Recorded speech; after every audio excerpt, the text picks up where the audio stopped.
এবং আসানসোলবাসী হিসাবে নিজেকে পরিচয় দিতে পারি সমাজ।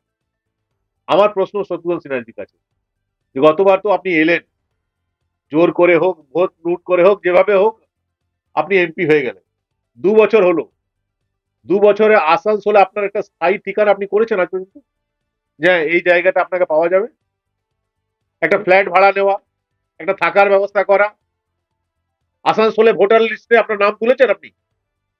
মানে আপনি কোনোদিন আসানসোলের মুখ হয়ে থাকবেন এটা আপনি কোনোদিন চাননি।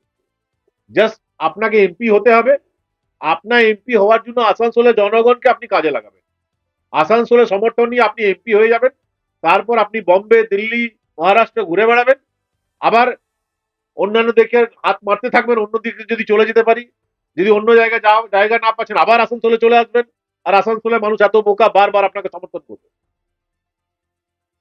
উনি বলেছেন যে এই যে পার্লামেন্ট সেশন চলছে এটাই নাকি এনডিএ এর লাস্ট সেশন, अंतरिम बजट नहीं ये अंतिम बजट है উনি বললেন ওনার বক্তব্য।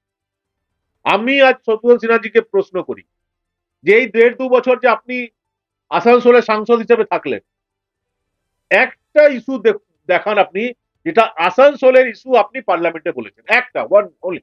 5টা চাইছি না, 10টা চাইছি না, 20টা চাইছি না, 50টা চাইছি না।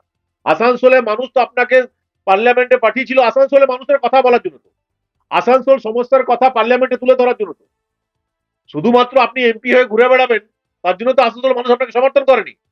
আজ দ্বিতীয়বার যখন আপনি আবার প্রার্থী হিসাবে আসানসোলে আসছেন, তখন এটা আসানসোলের মানুষের জানার দরকার যে 2 বছরে আপনি আসানসোলের জন্য একটা ওয়ার্ডও পার্লামেন্টে ইউজ করেনি। তাহলে দ্বিতীয়বার আসানসোলের মানুষ আপনাকে পার্লামেন্টে কেন পাঠাবে?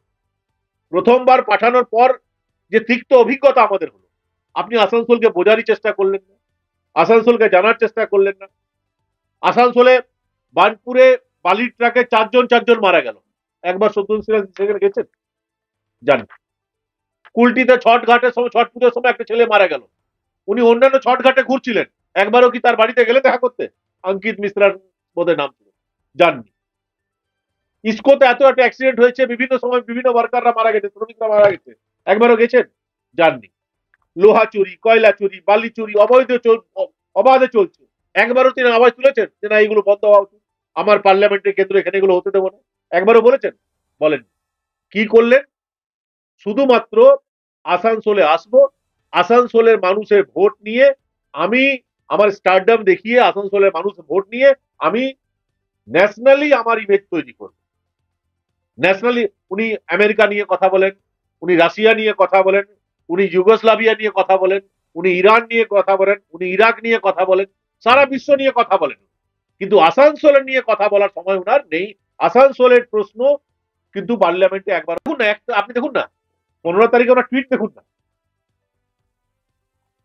10 তারিখ না, 15 তারিখে টুইট, 15 জানুয়ারি টুইট দেখুন না। উনি বলছেন যে 2 জন যুব নেতার নাম করছেন যারা এনডিএ বিরুদ্ধে লড়তে পারে, কারা? রাহুল গান্ধী আর তেজস্বী যাদব। অভিষেক ব্যানার্জি তো আপনি তো আমি তো টিএমসির এমপি ছিলেন, অভিষেক ব্যানার্জির নাম তো আপনি করলেন না, কারণ তখন ওদেরকে খুশি করছে যে না দেখো আমি অভিষেকের নাম করছি না, আমি মমতা ব্যানার্জির নাম করছি না, আমি তোমাদের নাম করছি, আমি তোমাদের ক্যান্ডিডেট হবো। আর যখন জোট ভেঙে গেল তখন আবার দিদির পাশে এসে বসে গেলেন, এবং দিদিও ওনাকে পাশে বসিয়ে রাহুল গান্ধীর নামে যা ইচ্ছে তাই বলে দিলেন। তো এই ধরনের ব্যক্তি, সুবিধাবাদী যে ব্যক্তি, ধান্দাবাজ ব্যক্তি, সব সময় নিজের কথা ভাবে, সেই রকম ব্যক্তিকে আসানসোলের মানুষের প্রত্যাখ্যান করা উচিত। এই ধরনের ব্যক্তিকে কোনোভাবেই সমর্থন করা উচিত না, এই আবেদন আমরা করছি।